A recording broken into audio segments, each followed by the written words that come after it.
नमस्कार, welcome to career 247 में प्रशांत Dhawan. Now यहाँ पे आप लोग देख पाओगे एशिया का मैप। ये है हमारा प्यारा भारत और हिंद महासागर में आपको एक बहुत ही इंपॉर्टेंट टापू दिखेगा जिसका नाम है कोकोस कीलिंग आइलैंड। यहाँ पे आप देख पाएंगे ऑस्ट्रेलिया से काफी दूर है मगर फिर भी ये ऑस्ट्रेलिया का पार्ट है। और पिछले मैं 3 साल से देख रहा हूँ ये टापू भारत के लिए बहुत ही ज्यादा एक इंटरेस्ट का केंद्र बना है। अभी रिसेंटली आप अगर देखें तो ऑस्ट्रेलिया के प्राइम मिनिस्टर एंथनी अल्बनीसी ने यह अनाउंस किया है कि टेम्परेरी बेसिस पर इस टापू पर भारत इसरो की एक्टिविटीज कर पाएगा। जो हमारा गगनयान मिशन है उसकी ट्रैकिंग के लिए ऑस्ट्रेलिया ने अनुमति दे दी है कि टेम्परेरी बेसिस पर, वो टेम्परेरी कितना लंबा है, 1 साल 2 साल ये भी क्लैरिफाई नहीं किया गया, बट टेम्परेरी बेसिस पर भारत को एक्सेस मिल चुका है कोकोस कीलिंग आइलैंड का। और ये जो मैं क्लिप है पहले एंथोनी अल्बनीसी की, ये मैं आपको दिखाना चाहता हूँ, फिर मैं आपको दिखाऊंगा कि किस तरीके से भारतीय मिलिट्री कई बार इस टापू को विजिट कर चुकी है पिछले कुछ सालों में। ये टापू कल को अगर मान लीजिए चाइना के अगेंस्ट कोई बड़ी वॉर भी लड़नी पड़ती है उस केस में भी एक बहुत ही इंपॉर्टेंट स्ट्रेटेजिक एसेट बन के उभरेगा। ना यहाँ पे आप देख पाओगे एंथोनी अल्बनीसी, अभी प्राइम मिनिस्टर मोदी ऑस्ट्रेलिया में है। तो जब ये ऑस्ट्रेलिया में पहुंचे तब बहुत सी डील्स अनाउंस हुई हैं, एक यूरेनियम डील भी अनाउंस हुई है, उस पर मैं अलग से बात करूंगा। मगर यहाँ पे आप लोग देख पाओगे एंथोनी अल्बनीसी ऑस्ट्रेलिया के प्राइम मिनिस्टर ये अनाउंस करेंगे कि जो वो टापू है कोकोस नीलिंग आइलैंड, यहाँ पे भारत को एक्सेस प्रोवाइड कर दिया जा चुका है।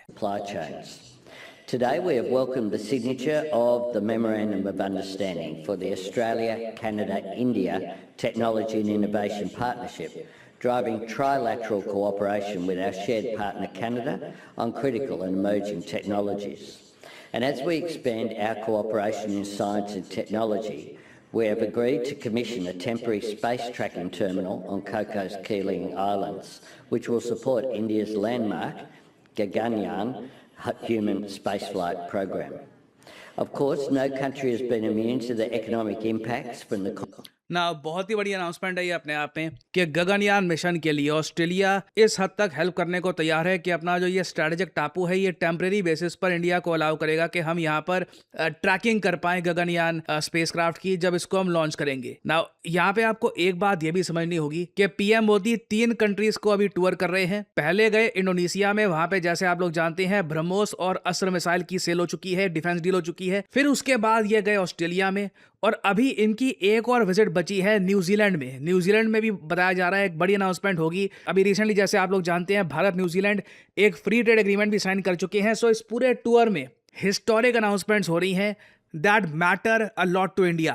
साल 2012 से लेकर साल 2017 तक ऑस्ट्रेलिया और यूएसए के बीच में बहुत बातचीत हुई कि यूएसए का एक भव्य मिलिट्री बेस बनाया जाएगा इस टापू पर, मगर बार बार ऑस्ट्रेलियंस डर जाते थे। ऑस्ट्रेलिया आप अगर देखें इनका जो इतिहास है ये चाइना से बहुत ज्यादा डरते थे। मतलब कई बार तो इन लोगों ने जो इंपॉर्टेंट एक मिलिट्री एक्सरसाइज है Malabar military exercise between Australia, Japan, India and US, इससे भी पुल आउट कर लिया था क्योंकि चाइना नाराज ना हो जाए। तब से लेकर अब तक अगर हम देखें तो चाइना में एक मैसिव ट्रांसफॉर्मेशन आया है। 2023 में मुझे याद है कि भारतीय नौसेना और भारतीय एयरफोर्स के एयरक्राफ्ट ये उतरे थे ऑस्ट्रेलिया के इस कोकोस आइलैंड में। ये एक बहुत ही इंपॉर्टेंट स्टेप फॉरवर्ड था इन द डिफेंस कोलैबोरेशन। तब से लेकर अब तक ऑस्ट्रेलिया और इंडिया में एक डीपर लेवल पर अंडरस्टैंडिंग जागी है कि अगर यूएस इंटरेस्टेड नहीं है तो इंडियन एयरफोर्स, इंडियन नेवी धीरे धीरे यहाँ पर विजिट्स कर सकती है। मैं ये नहीं कह रहा कि इंडिया का कोई मिलिट्री बेस बन रहा है, कुछ है, ऐसा कुछ नहीं है अभी। मगर इस टापू को ऑस्ट्रेलिया ऑलमोस्ट आप कह लीजिए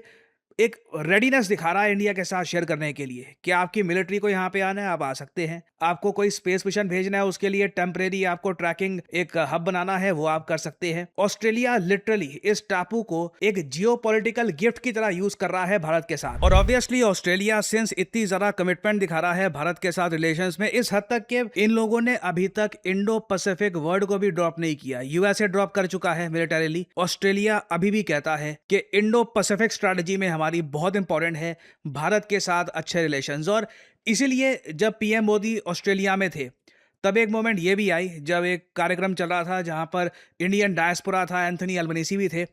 पीएम मोदी ने इंडियन डायस्पोरा को यह कहा कि प्लीज अपने मोबाइल फोन की फ्लैशलाइट से show respect to the Australian prime minister. और बिल्कुल इनकी रिस्पेक्ट बनती है। ये जो इंडिया ऑस्ट्रेलिया रिलेशंस के लिए कर रहे हैं आज के समय एंथनी अल्बनीसी, ये बहुत स्पेशल है। आप सब अपने मोबाइल फोन की फ्लैश लाइट बजा के इनको सम्मानित कीजिए। इनके सम्मान में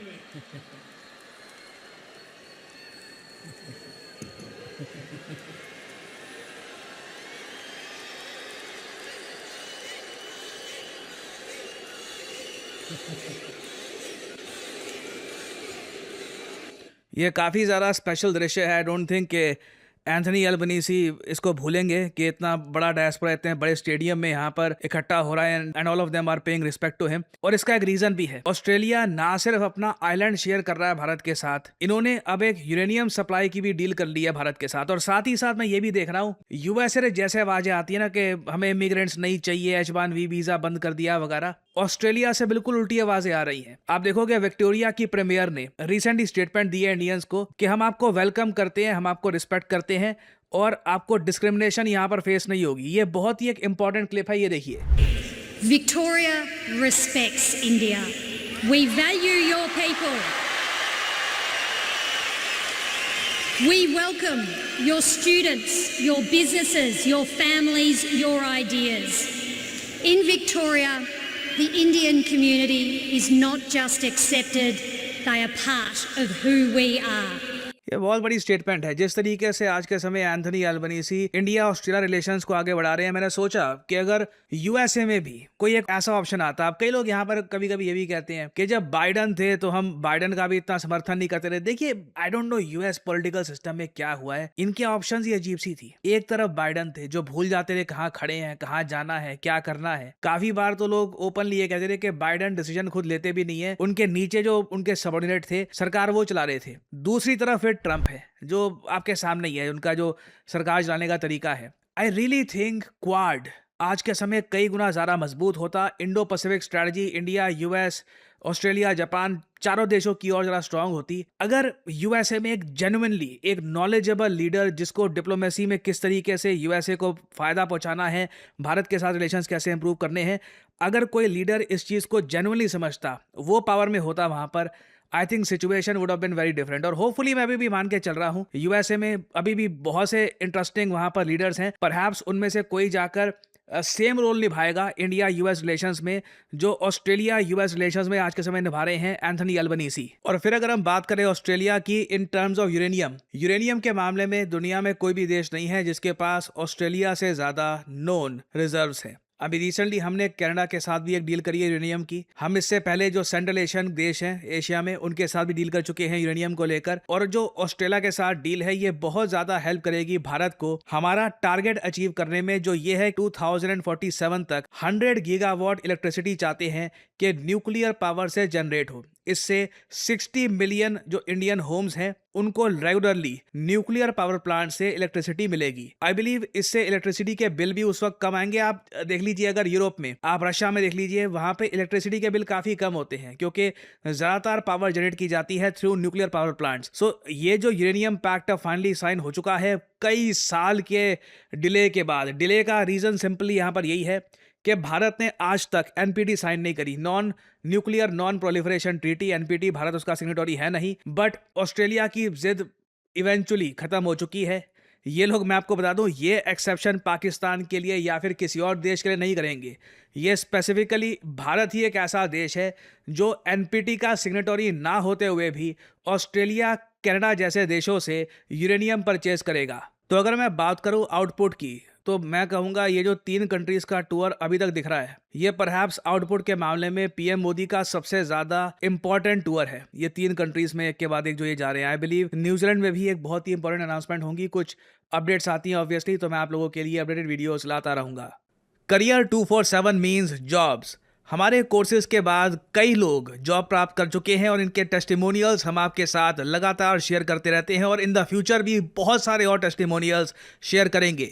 नाउ कई लोग मुझसे ये पूछते हैं कि हमारा जो डेटा एनालिटिक्स कोर्स है ये किसके लिए है, क्या ये आपको सूट करता है या नहीं करता। Well, allow me to explain. अगर आपने रिसेंटली अपनी ग्रेजुएशन कंप्लीट करी है, आपको अब ये समझ नहीं आ रहा कि करियर में अब आगे क्या करूं, कैसे अपनी फर्स्ट जॉब करूं, क्या मुझे स्किल्स एक्वायर करनी चाहिए? तो बिल्कुल, डेटा एनालिटिक्स एक ऐसी स्किल है जो आपको एक अच्छी जॉब लैंड करवा सकती है। क्योंकि याद रखिएगा, करियर 247 में हम सिर्फ डेटा एनालिटिक्स आपको नहीं सिखा रहे, this is data analytics with generative AI. याद रखिएगा, जो सर्टिफिकेट आपको मिलता है करियर 247 की तरफ से, this is in collaboration with IBM, जी हाँ, the international giant IBM and NASSCOM।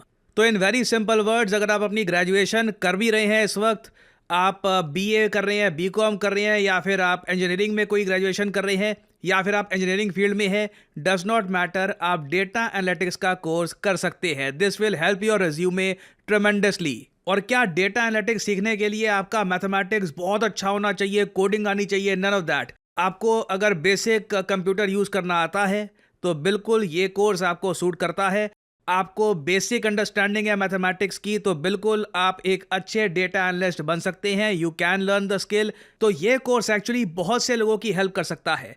चाहे आपकी जॉब ऑलरेडी लग चुकी है, आप खुद को अपस्किल करना चाहते हैं प्रमोशन के लिए, या फिर एक बेहतर अपॉर्चुनिटी के लिए किसी और कंपनी में, आप स्टार्टर हैं, पहली जॉब की तलाश कर रहे हैं, for pretty much everyone, career 247 data analyst course is a great option. क्योंकि यहाँ पर कोर्स कंप्लीशन के बाद आपको अपना रेज्यूमे कैसे बिल्ड करना है, हम वहाँ पर भी आपकी हेल्प करेंगे, मॉक इंटरव्यूज़ में हेल्प करेंगे, इंटरव्यू प्रिपरेशन आपको देंगे, गिटहब पोर्टफोलियो कैसे आपको बनाना है ये आपको बताया जाएगा। तो आप अगर अपनी जर्नी स्टार्ट करना चाहते हैं in the field of data analytics तो बिल्कुल ज्वाइन करिए ये programme.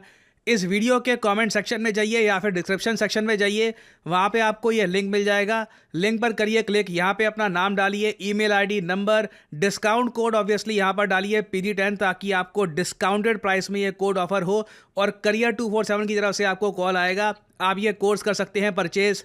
The whole process is very smooth and very easy और आपकी लाइव क्लासेज शुरू हो जाएंगी।